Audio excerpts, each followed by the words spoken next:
Saudara-saudara kaum muslimin rahimakumullah. Sementara itu pada sisi lain, yang miskin ingin cepat menjadi kaya, maka ia terjebak dalam prinsip tujuan menghalalkan cara apapun saja dilaksanakan asal dia bisa segera menjadi kaya. Maka salah satu jalan yang banyak dilaksanakan orang untuk mencapai kekayaan tanpa harus peras keringat dan banting tulang seperti umumnya orang adalah melalui satu jenis permainan yang umumnya kita kenal dengan nama judi. Ada dua bentuk dan pola daripada judi.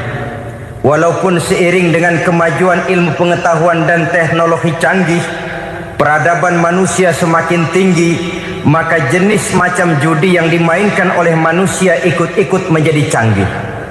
Tetapi pada umumnya ada dua jenis macam judi itu. Pertama, ada judi yang dilakukan secara langsung, dalam arti seorang petaruh berhadapan dengan bandar atau orang berhadapan dengan orang. Dari judi yang dilaksanakan secara langsung ini, efek negatif yang segera bisa kita lihat dengan nyata. Pertama, timbulnya rasa dendam dan permusuhan. Walaupun orang nampak duduk berhadap-hadapan, walaupun kelihatannya mereka tertawa satu sama lain, tapi yakinlah itu cuma sekedar kulit saja. Pikiran yang ada dalam benak tiap-tiap orang yang terlibat dalam perjudian tidak lain ialah bagaimana saya bisa mengalahkan lawan main saya. Akibatnya tentu bisa kita pastikan akan timbullah dendam dan permusuhan bagi yang kalah, akan timbullah rasa sombong dan menganggap remeh orang lain bagi yang menang. Yang kedua, lalainya orang kepada apa yang menjadi tanggung jawab dan kewajibannya. Orang bisa lupa kepada anak dan istri. Kalau kepada anak dan istri saja sudah bisa lupa, apalagi kepada yang lain. Sebab anak dan istri memang merupakan bagian daripada kehidupan kita. Konon lagi saudara, konon lagi keluarga yang lain, anak istri saja bisa terlupakan oleh penyakit dan permainan yang bernama judi ini. Yang ketiga, hilangnya rasa sayang kepada harta. Harta yang didapatnya dengan peras keringat dan banting tulang. Mungkin pergi pagi dan pulang sore. Setibanya dia di meja judi, apalagi uang tadi sudah bertukar dengan dalam bentuk koin, maka rasa sayang kepada harta itu tidak akan pernah ada lagi. Tetapi saudara-saudara, bagaimanapun juga, judi dalam artian langsung semacam ini hanya melibatkan orang-orang tertentu. Artinya selektif. Ada judi yang lebih berbahaya daripada jenis ini, perjudian massal.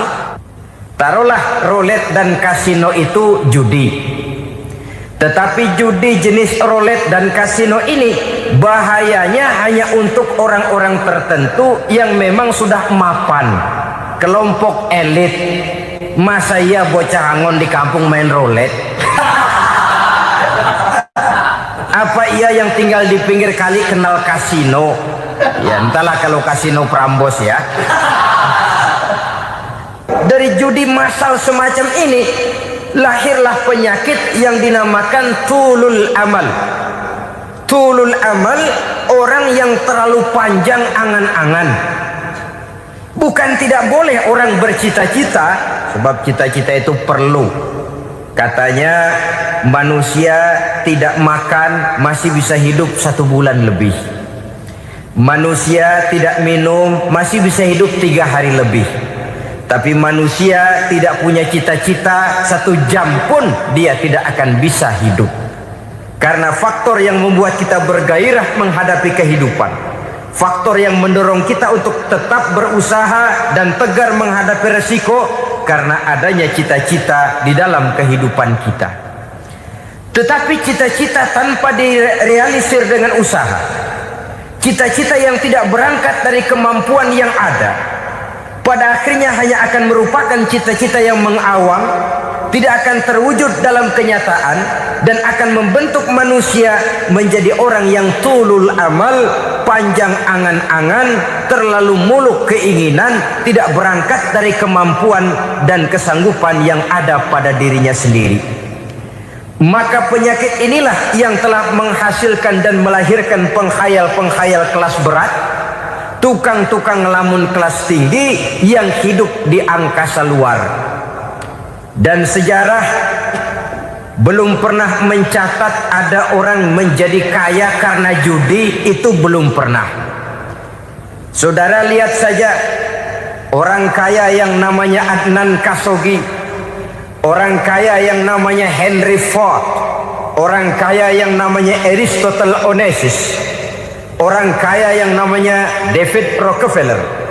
Itu seluruhnya menjadi kaya bukan karena mereka terlibat dalam perjudian, tapi karena kerja keras, peras keringat, banting tulang. Dan itu dimulai sejak mereka masih remaja. Sehingga banyak orang besar yang mulai pekerjaannya dengan menjual koran. Artinya berangkat dari A.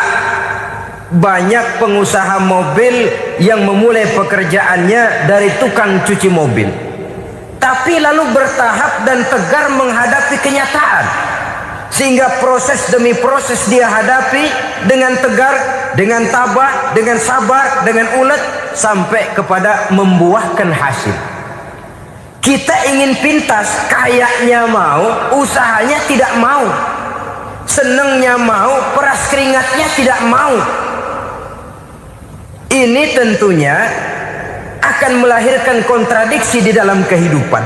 Maka dari jenis perjudian massal semacam ini lahirlah penyakit tulul amal, panjang angan-angan, terlalu muluk cita-cita. Bayangkan saja kalau ini terjadi secara massal, menimpa nasib rakyat kita di pedesaan yang jauh dari keramaian. Tiap hari mereka didina-bobokkan oleh gambaran tentang akan diperolehnya uang dalam jumlah yang banyak dengan angka nol yang berentet. Tiap hari mereka melihat angka-angka itu. Mereka lambat laun akan terseret dalam arus tulul amal ini. Panjang angan-angan, muluk cita-cita, hanya dengan mengandalkan meja perjudian. Akibatnya timbul penyakit yang kedua, yang ketiga, yaitu malas berusaha. Orang kalau sudah terlalu asik berkhayal, menghitung bintang di langit, malas berusaha. Kalau ada temannya kerja jadi buruh kasar, bawa hasil yang merupakan jeripaya dan peras keringat dia, 1 minggu bergaji 10-15 ribu, diketawain. Apaan gaji lu 10 ribu, 15 ribu? Entar gua nih kalau ketembus 100 juta, entar. Yang 10 ribu dan 15 ribu keringat orang itu dihina, itu dicela. Tetapi dia selalu menghitung, entar nih gua. Entarnya wallahu a'lam. Saudara hadirin yang saya muliakan, timbullah sikap malas. Padahal di tengah negara sedang membangun di berbagai bidang kehidupan. Maka sifat malas ini merupakan musuh kita, baik mengejar kemiskinan, baik mengejar kebodohan dan keterbelakangan kita di sektor-sektor lainnya. Alangkah akan terganggunya roda pembangunan di negara kita ini jikalau sebagian besar rakyat dihinggapi oleh penyakit malas, yang malas ini dilatar belakangi oleh penyakit tulul amal, terlalu muluk angan-angan, yang angan-angan ini dinina-bobokkan oleh keinginan untuk mendapatkan untung yang besar tanpa peras keringat dan banting tulang. Sasaran yang lebih jauh, dan ini yang paling kita khawatirkan, hancurnya kubu-kubu pertahanan moral daripada bangsa kita. Kita sependapat bahwa lebih penting daripada membangun jembatan adalah membangun manusia yang membangun jembatan. Bahwa lebih penting daripada mengaspal jalan raya adalah membangun mental manusia yang melaksanakan pengaspalan itu. Dengan kata lain, membangun dan mempersiapkan manusia pembangunan. Tanpa itu, maka saya merasa khawatir kalau nanti kita tidak akan sampai kepada target yang kita harapkan oleh karena kandas di tengah jalan. Saudara-saudara kaum muslimin rahimakumullah, Islam sebagai agama yang mengajarkan manusia untuk berusaha dan mengeluarkan segala kemampuan untuk melaksanakan segala usahanya itu, sangat membenci sifat malas, sangat membenci sifat tulul amal atau panjang angan-angan. Dan oleh karena judi melahirkan dua sifat itu, Islam sangat menganjurkan pengikutnya untuk menjauhi segala macam jenis perjudian, baik yang terang-terangan maupun yang dilakukan secara samar-samar, tidak ketara, judi canggih sesuai dengan canggihnya teknologi daripada manusia itu sendiri. Ini adalah penyakit yang meracuni masyarakat manusia dari sejak berpribadi, bertetangga, berumah tangga, sampai kepada berbangsa dan bernegara.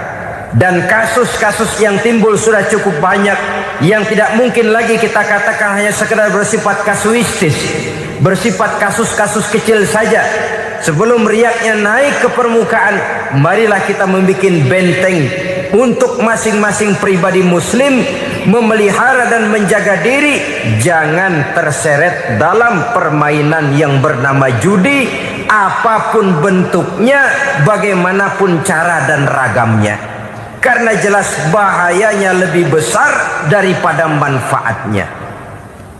Taruhlah kita barangkali kemarin-marin hanyut dalam arus perjudian, tetapi hendaknya kita bisa mengambil pelajaran bahwa seorang mukmin adalah seorang yang apabila dia melakukan kesalahan, dia segera sadar, dijadikannya pelajaran untuk tidak diulanginya lagi pada masa-masa yang akan datang. Dengan sikap semacam itu, kita tidak lagi akan mengulangi kesalahan-kesalahan lama, dan grafik kehidupan kita dari hari ke hari akan makin menunjukkan hal-hal yang baik dan positif adanya. Saudara-saudara kaum muslimin rahimakumullah, kalau ABRI masuk desa, rakyat beruntung. Kalau jaksa masuk desa, rakyat bahagia. Kalau koran masuk desa, rakyat ikut jadi cerdas. Tapi kalau judi masuk desa, rakyat kiamat. Pembangunan akan terbengkalai, roda perekonomian akan lesu, karena mestinya orang membelanjakan uang untuk sesuatu yang dia perlukan, akhirnya dia belanjakan untuk sesuatu yang dia tidak perlukan, karena gambaran, khayalan akan mendapat keuntungan yang jauh lebih besar lagi. Padahal istilah orang-orang tua kita dulu, lebih baik makan singkong betulan daripada makan roti ngimpi. Artinya uang yang 1.000-2.000 rupiah itu lebih baik dibelikan beras, dimasak, makan bersama anak dan istri, terasa nikmat dan halalnya, ketimbang beli kertas lalu ngelamun, menghayal, menghitung yang bukan-bukan. Itu kertas dibolak madep ulon, dibolak madep mudik, diputer sana, diputer sini, akhirnya palanya ikut muter. Kira-kira apa yang cocok? Masih belum puas kertas dilihat orang gila ditanyain. Sudah tahu waras orang gila yang ditanya, masih belum puas nanya orang gila, tidur di kuburan. Allahu Akbar. Padahal di rumahnya tempat tidurnya empuk, anget, nggak ada nyamuk. Kuburan, tidur di kuburan. Dampak-dampak negatif yang semacam ini pada gilirannya mau atau tidak mau akan menyeberang kepada garis akidah, membahayakan dan mengancam nilai-nilai tauhid yang kita miliki. Sudah kertas dibolak-balik, tidak puas, orang gila ditanya.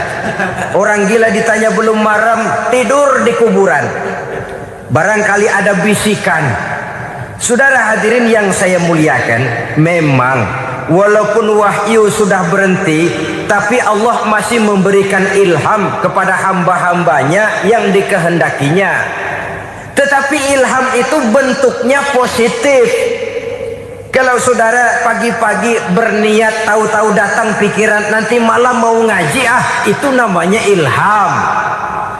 Kalau saudara sedang merenung, tahu-tahu datang pikiran, saya mau sedekah, itu namanya ilham, bentuknya positif. Tapi kalau ngelamun, tahu-tahu datang pikiran nomor sekian sekian sekian pasang, itu bukan ilham, itu belis. Saudara hadirin yang saya muliakan, tidak puas tidur di kuburan, cari yang lebih paten lagi, dukun ditanya. Nah, saya ingin menuduhkan persoalan. Apa tidak boleh orang ziarah kubur? Apa tidak boleh orang pergi ke dukun? Ini dalam kaitannya dengan judi, karena ini penyakit yang sudah merajalela, mewabah di kalangan masyarakat kita di lapisan yang bawah ini. Saudara hadirin yang saya muliakan, ziarah kubur bukan saja boleh, malah dianjurkan oleh Nabi. Tetapi ziarah kubur yang dianjurkan oleh Nabi itu dengan tujuan pertama, agar orang ingat kepada mati. Kafa bil mauti wa'izah, kata Nabi. Cukup dengan mengingat mati menjadi pelajaran bagi kamu semua. Maka etikanya diajarkan, kalau saudara ziarah kubur, sampai di depan pintu kubur itu kan, Assalamualaikum ya ahlal kubur wa inna insyaallahu bikum lahikun. Kami satu saat insya Allah pasti akan menyusul kamu. Kalau kamu sekarang berbaring di sini, satu saat kami akan berbaring di sini. Ziarah kubur mengingatkan orang kepada mati. Orang yang ingat kepada mati, gaya hidupnya lain dengan orang yang tidak ingat mati. Nah, orang kalau nggak ingat mati, gaya hidupnya nggak terkontrol. Kalau dia berkuasa, Fir'aun. Itu nggak ingat mati. Kalau dia kaya, Korun. Sudah gambarannya nggak merupakan gambaran-gambaran yang baik. Orang yang ingat mati, dia berkuasa, dia berlaku adil. Satu saat saya akan mati dan ini akan dimintakan pertanggungan jawab. Orang kaya ingat mati, dia akan jadi pemurah. Kenapa? Kalau saya diberikan ilmu, pertanyaan akhirat cuma satu, ilmumu kau amalkan untuk apa? Kalau saya diberikan umur panjang, pertanyaan akhirat cuma satu, umurmu kau habiskan di mana? Tapi jikalau saya diberikan harta, pertanyaan akhirat ada dua, hartamu kau dapat dari mana, kau belanjakan kemana? Depannya ditanya, belakangnya ditanya. Dapat dari mana, dibelanjain kemana? Coba dua-duanya berkaitan dengan kegiatan. Kadang-kadang dapatnya dari jalan yang baik, tapi keluarnya ke tempat yang tidak baik, itu pun tidak betul. Atau dapatnya dari yang tidak baik, tapi dibelanjakan untuk yang baik, itu pun tidak bisa diterima. Oleh karenanya, dengan mengingat mati, gaya hidup seseorang jadi terkontrol karenanya. Yang kedua, dianjurkan kita untuk berziarah kubur itu mendoakan orang-orang yang sudah meninggal.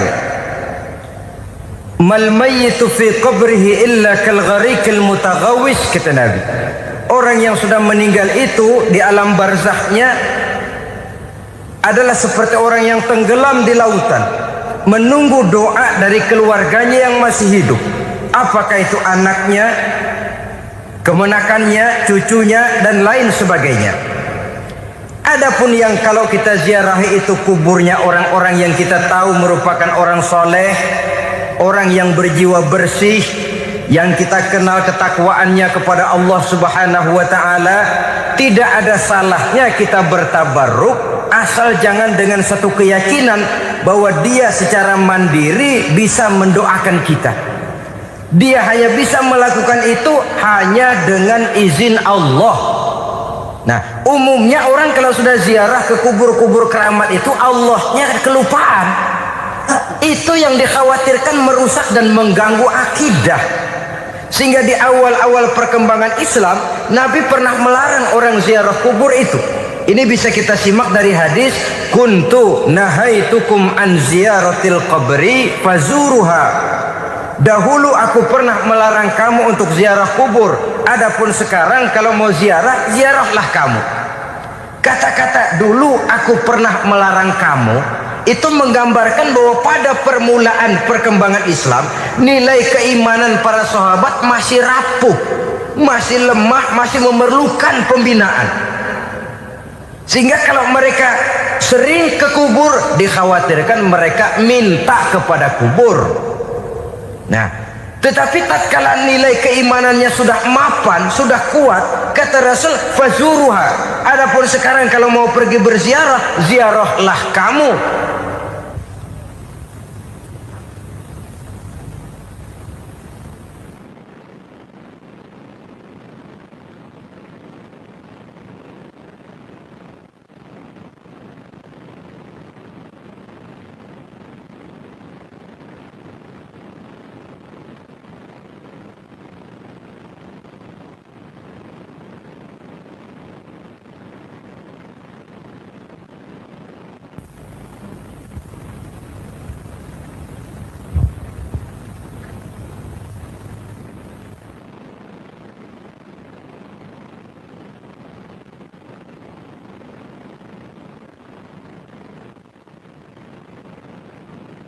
Saudara hadirin yang saya muliakan, jadi jangan melupakan Allah.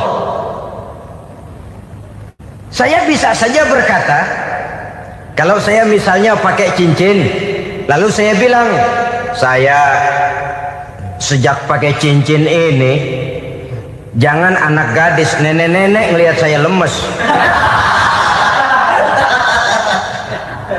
Atau sejak pakai cincin ini dagangan laris bener. Cincin itu yang menggelincirkan akidah. Untuk tidak tergelincir, orang harus tidak melupakan Allah. Dia bisa berkata, alhamdulillah Allah memberikan keistimewaan kepada batu cincin saya. Batu cincinnya tidak apa-apa, Allah yang memberikan keistimewaan. Ini dalam bentuk yang langsung. Dalam bentuk yang tidak langsung kita bisa lihat, misalnya kalau petani ditanya, oh ini bisa panen besar ini rahasianya apa Pak? Oh, pupuk urea. Pupuk urea. Nah, Allah nomor 16. Seorang petani yang baik keimanannya, dia akan berkata, kami bisa panen besar karena izin Allah. Lah kalau pupuknya mah pakai pupuk urea, izin Allahnya dulu, baru kemudian pupuknya nyusul. Jadi sebenarnya bukan cuma pergi ke dukun yang bisa merusak keimanan, pergi ke dokter juga bisa loh merusak keimanan. Kalau berkeyakinan bahwa dokter itulah yang memberikan sembuh, kenapa akidah saudara tidak tergelincir karenanya? Dokter hanya memberikan obat dan resep, sembuh itu datangnya dari Allah. Ini yang diungkapkan lewat lisan Nabi Ibrahim alaihissalam, wa iza maridtu fahuwa yashfini. Apabila aku sakit, dialah Allah yang memberikan sembuh. Memberikan sembuh. Jangan juga menyalahartikan ayat ini. Ada ayat begini sakit terus nekat. Udah nggak usah berobat dah, memang penyakit dari Tuhan. Ntar waktunya baik ya baik dah. Udah ampek terus dah. Orang yang berobat saja belum tentu sembuh, apalagi yang tidak berobat. Sama juga orang nggak sembahyang kita ajakin ngotot, lu juga yang sembahyang belum tentu masuk surga katanya. Lah yang sembahyang belum tentu masuk surga, bagaimana cengoran lu yang nggak sembahyang?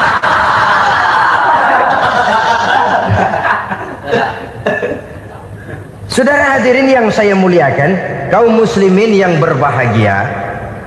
Jadi dengan demikian, maka jangan menghilangkan Allah. Kita, ajaran pokok dalam Islam adalah ajaran tentang tauhid.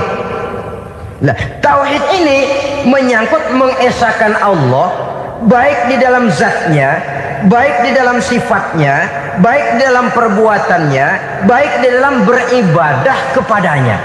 Tauhid dalam ibadah itu ada. Tauhid dalam zat artinya zat Allah itu tidak tersusun, tidak terdiri dari bagian-bagian yang bisa pecah-pecah. Ya seperti kita ini kan ada kepala, ada kaki, ada tangan. Allah tidak tersusun zatnya dari bagian-bagian. Esa zatnya tidak bisa dibagi-bagi.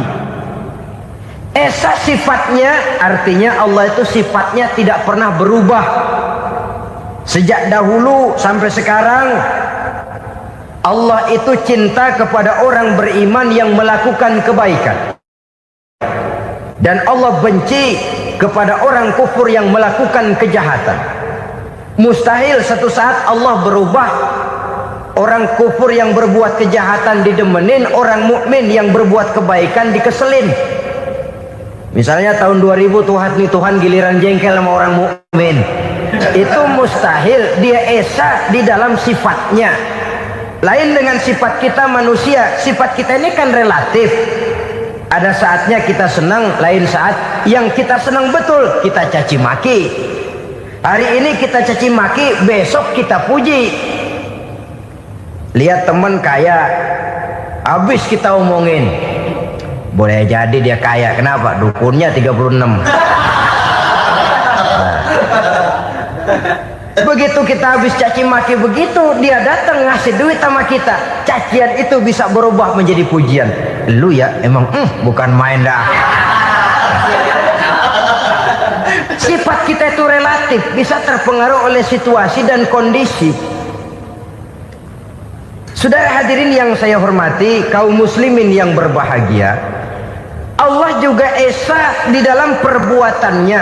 Artinya di dalam menciptakan apapun yang akan diciptakan oleh Allah, di dalam melakukan apapun yang akan dilakukan oleh Allah, tidak terikat kepada faktor lain, tidak memerlukan bantuan lain. Dia adalah mutlak. Nah, kemudian kita mengesahkan Allah dalam zatnya, mengesahkan Allah dalam sifatnya, mengesahkan Allah dalam perbuatannya. Belum tentu berarti kita mengesahkan Allah dalam ibadahnya. Sebab banyak orang yang yakin betul Allah itu esa, teguh dengan pendiriannya. Tuhan lu siapa? Allah. Allah bagaimana? Esa.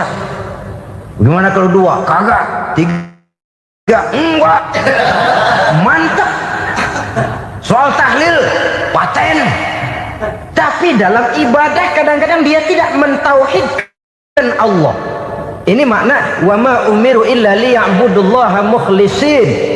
Kami tidak memerintahkan kepadamu kecuali untuk beribadah kepadaku, kata Allah, dengan ikhlas. Beribadah kepada Allah dengan ikhlas itu artinya apa? Beribadah hanya untuk Allah saja. Nah, kalau hanya untuk Allah saja, lalu kita minta berdoa di depan kuburan orang yang soleh, apa syirik? Tidak syirik. Kalau kita berkeyakinan bahwa orang tempat kita memanjatkan doa itu hanya bisa mendoakan kita dengan izin Allah. Dia sendiri tidak punya kekuasaan apa-apa. Tanpa izin Allah dia tidak bisa berbuat apa-apa. Itu tidak menyebabkan orang menjadi syirik. Sama saja dengan kalau saya berkata tadi, alhamdulillah Allah telah memberikan keistimewaan kepada batu cincin saya. Apa salahnya Allah memberikan keistimewaan kepada benda-benda mati? Allah memberikan keistimewaan kepada Hajar Aswad, benda mati. Allah memberikan keistimewaan kepada Masjidil Haram, benda mati. Allah memberikan keistimewaan kepada Ka'bah, benda mati. Orang tawaf keliling Ka'bah, sembahyang di Masjidil Haram, sujud menghadap kepada Ka'bah, apakah jadi syirik? Tidak, kita yang menyembah Ka'bahnya, kita menyembah yang punya Ka'bah itu. Nah, di sini kita lihat bahwa fungsi Ka'bah hanya merupakan wasilah. Tapi kalau Allahnya kita hilangkan, jadilah kita penyembah batu. Hanya saja batu itu berbentuk 4 bernama Ka'bah. Sa'i, orang yang melaksanakan haji, lari-lari antara Safa dan Marwah, amalan apa itu? Seakan-akan kita menghormati bukit-bukit, gunung-gunung. Tapi bukan itu yang kita tuju dalam pelaksanaan sa'i itu. Yang kita tuju adalah ini perintah Allah. Allahnya yang diutamakan. Maka hal semacam ini tidak menyebabkan orang menjadi syirik dan tergelincir dari tauhid. Tapi kalau ziarah kubur dengan niat cari buntutan, nomor yang cocok, ini niatnya saja sudah salah. Nah, kalau berangkat dengan niat yang salah, sampai di sana saya yakin, seyakin-yakinnya amalannya pasti salah.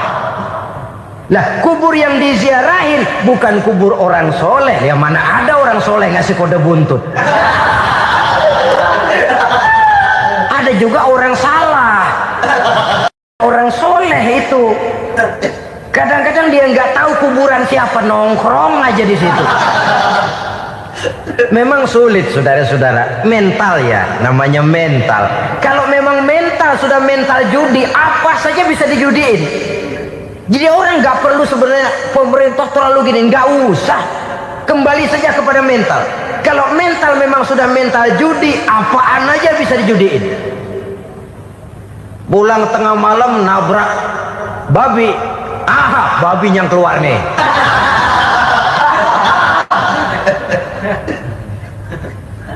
Mobil lewat, nomornya bisa dijudiin.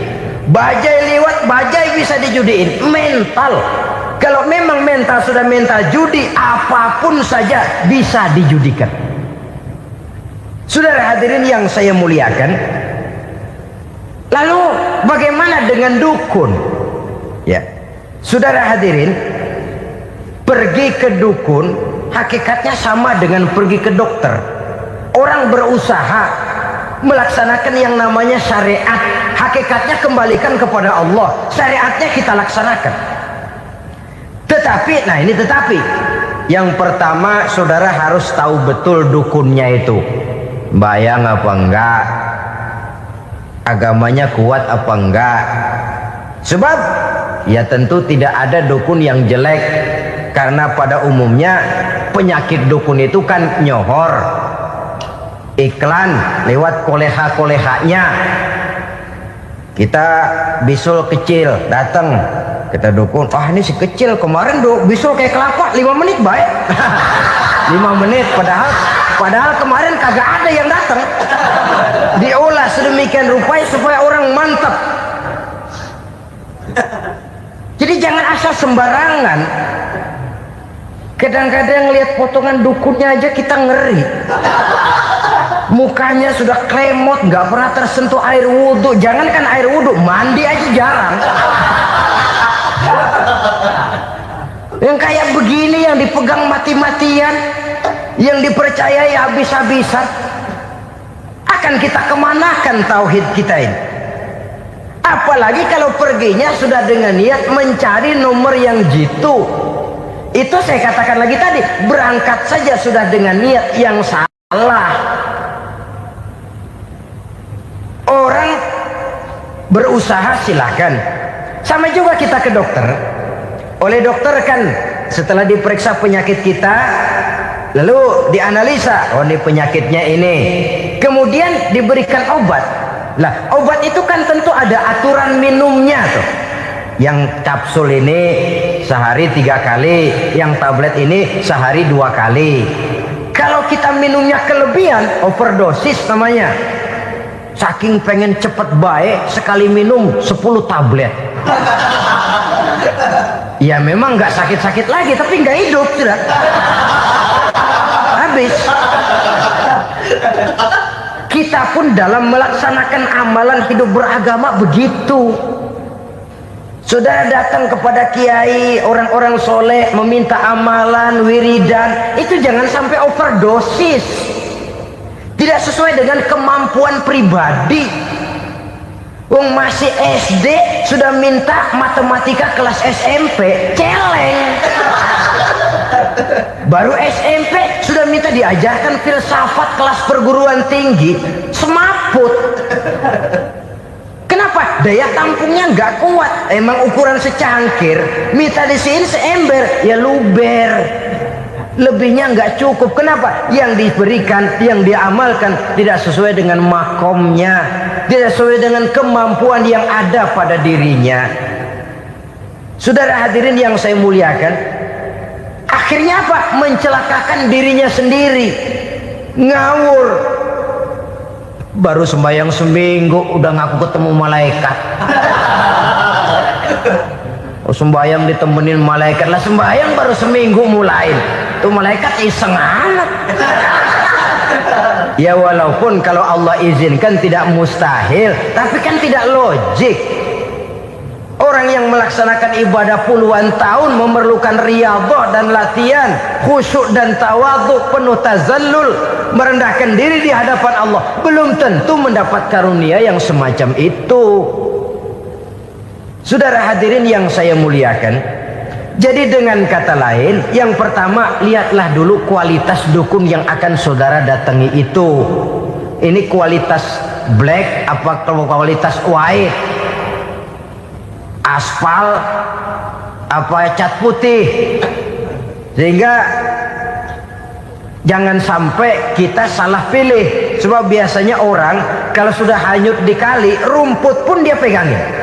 Dia tahu kalau rumput tidak akan bisa menahan bobot badannya, tapi karena posisinya posisi terjepit, rumput pun dia pegang. Ini satu gambaran psikologis betapa orang dalam keadaan panik, kepepet, kejepit, yang tidak mestinya dipegang pun akan dipegangnya juga. Walaupun dia tahu itu tidak akan bisa menahan bobot badannya, namun dipegangnya juga. Oleh karenanya, yang pertama, lihat dulu kualitas dukunnya. Yang kedua, saudara-saudara, jangan berkeyakinan bahwa dukun itulah yang memberikan permintaan saudara. Si dukun hanya bisa dengan izin Allah. Nah ini kuncinya. Kalau izin Allahnya dihilangkan, dan ini yang jarang. Biasanya kalau kita diajak ke dukun, di sono aja nok paten banget, abah ano, abah ini, abah ano, abah. Lah, lalu pikiran kita kan terfokus.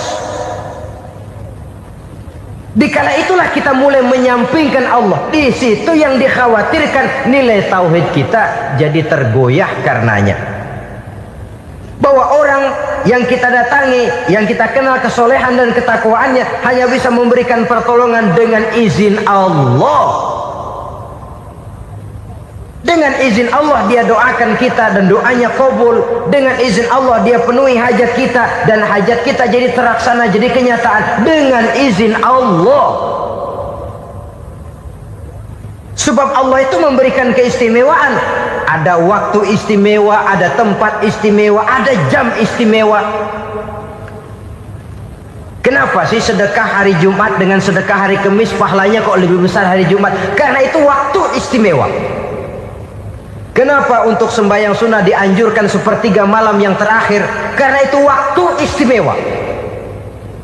Kenapa doa di Multazam, di dekat Hajar Aswad, di Hijr Ismail, di Raudhah dikabulkan Allah? Karena itu tempat istimewa.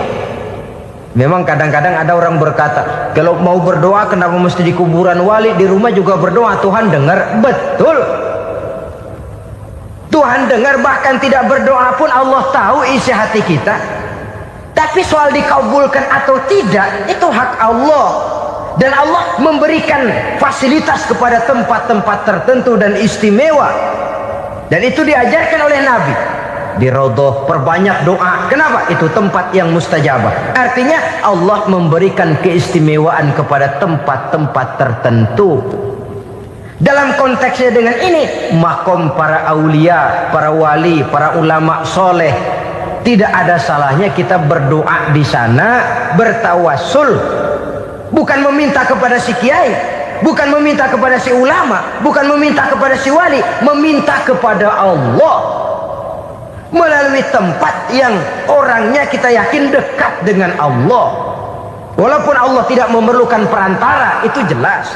Allah tidak memerlukan calo, memang. tapi Allah menyediakan waktu dan tempat-tempat istimewa, itu harus kita manfaatkan untuk mendekatkan diri dan berdoa kepadanya.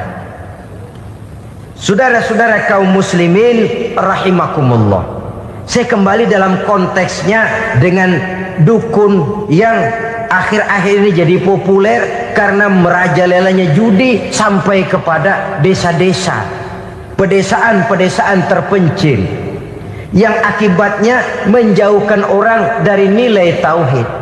Padahal benar kalau orang berkata kadzabal munajjimun walau sodaku, tukang-tukang ramal itu bohong walaupun benar. Kalaupun betul, kebetulan. Itu maksudnya bohong walaupun betul, betulnya betul kebetulan. Maka para remaja itu biasanya gemar kepada membaca bintang Anda minggu ini, kan begitu toh? Nah, apa Aries, apa Virgo, apa Leo dan sebagainya, dan itu memang menarik untuk dibaca. Rezeki sebelah kulon, asmara anget. Saudara hadirin, hal yang semacam ini boleh saja untuk dibaca, tapi tidak untuk diyakini kebenarannya. Boleh saja untuk dibaca, tapi tidak untuk diyakini kebenarannya. Karena meyakini kebenarannya sama saja dengan mendahului Allah. Dan itu bisa menggelincirkan nilai-nilai tauhid kita. Tauhid dalam ibadah, saya katakan tadi, menyembah hanya kepada Allah, bermohon hanya kepada Allah dengan menggunakan fasilitas-fasilitas yang disediakan oleh Allah, baik berupa waktu maupun tempat-tempat tertentu dan orang-orang. Ya, kalau waktu dan tempat saja ada yang diberikan keistimewaan oleh Allah, padahal tempat itu benda mati, apalagi manusia yang merupakan makhluk hidup. Saudara hadirin yang saya muliakan, saudara-saudara kaum muslimin yang berbahagia, sehingga dengan demikian kita tetap menjaga nilai-nilai akidah, dan dengan ini syariat kita laksanakan tanpa membuang hakikat. Sebab hakikat tanpa syariat itu kosong. Syariat tanpa hakikat juga tidak ada tujuan. Yang penting hati bersih, nggak sembahyang nggak apa-apa. Mana bisa begitu, Mas? Kalau memang hati bersih nggak usah sembahyang nggak apa-apa. Nabi Muhammad dulu berhenti dong sembahyang. Sebab beliau orang yang hatinya paling bersih. Nah, orang yang hatinya paling bersih saja sembahyang yang nggak berhenti, masa kita lalu mau berhenti? Yang penting kan kita bisa dekat dengan Allah melalui perasaan, banyak-banyak ingat. Apa itu sembahyang? Macam-macam. Itu hakikat saja tanpa syariat, ya tidak bisa. Syariat saja tanpa hakikat juga gerak lahir yang tanpa roh namanya. Kita melakukan sholat tapi kita tidak tahu untuk apa kita sholat dan kenapa kita sholat dan siapa yang kita sembah di dalam kita sholat. Sehingga dengan demikian keduanya tidak bisa terpisahkan satu sama lain, seperti halnya kulit dan isi. Barangkali pernah saya ingatkan, kulit penting, isi pun juga penting. Hakikat penting, syariat juga penting. Dan kita jangan salah mengartikan, terjebak dalam ucapan-ucapan yang masih memerlukan penafsiran, sehingga lalu kita cenderung mendiskreditkan dan menjelekkan para wali. Misalnya ada ucapannya Syekh Abdul Qadir Jailani yang berkata begini: barang siapa yang masuk ke rumahku lalu ia memakan makananku, maka ia akan masuk surga. Ini kalau ucapan ini dipahami secara apa adanya, ya jelas orang bisa tergelincir. Tapi kalau ditafsirkan secara betul, siapa yang masuk ke dalam rumahku? Di mana rumah Syekh Abdul Qadir? Di mana umumnya rumah para wali? Di masjid.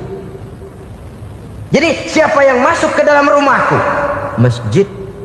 Lah kalau sudah di dalam masjid, makanannya apa? Getuk. Tentu saja tidak. Kalau sudah di masjid itu ya makanannya ya wirid, zikir, tahajud, baca Quran, paling kurang i'tikaf. Jadi siapa yang masuk ke masjid lalu dia sujud, wirid, zikir, ya jelas saja surga. Jangan membaca ucapan ini terus rame-rame nyari bekas rumah Syekh Abdul Qadir. Rame-rame masuk ya rumah kecil. Saudara hadirin, kita terlalu terpaku kepada materi ucapan dan melupakan filsafat daripada ucapan itu sendiri. Dalam kondisi yang sedemikian sangat boleh jadi orang lalu tergelincir karenanya. Oleh karena itulah saudara-saudara, saya kembali kepada satu prinsip, bahwa sebenarnya dengan tidak perlu menyalahkan pihak-pihak lain, mari kita kembali kepada sikap mental kita sebagai muslim. Kalau mental memang sudah mental penjudi, apapun bisa dijudikan. Tapi kalau mental itu tidak ada, walaupun di kiri kanan dan depan belakang banyak dibuka tempat-tempat perjudian, saya yakin kita akan mampu menahan dan menjaga diri. Sikap mental inilah yang memerlukan pembinaan dari kita semua. Sehingga dengan demikian kita akan menjadi pribadi-pribadi yang bisa bertahan dari segala gempuran-gempuran yang datang dari luar karena adanya prinsip ketahanan mental itu tadi.